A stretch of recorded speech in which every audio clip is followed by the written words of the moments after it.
Nagbubunyi ngayong Martes ang industriya ng Philippine Pop or P-Pop matapos na makakopo ng iba't ibang awards sa pamosong Breaktudo Awards ng Brazil ang SB19 at iba pang mga representante ng Pilipinas.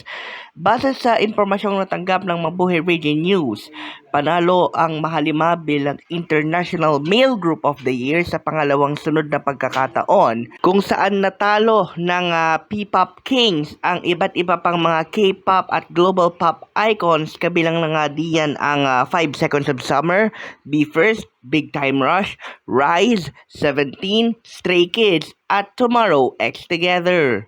Kasalukuyang trending naman bilang number 2 sa Twitter list ng Pilipinas ang hashtag na SB19Wins at Breaktudo Award. Isa ang Breaktudo sa tatlong pamosong musical award-giving bodies ng Brazil, kasunod ng The BEME Music Awards at Premios Tudos.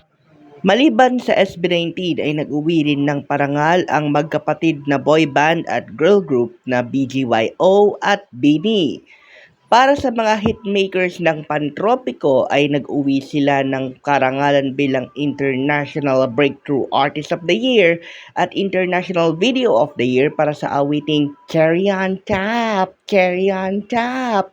Habang ang BGYO naman para sa kanilang entry na Patintero ay nakuha ang Song of the Year for New International Artist.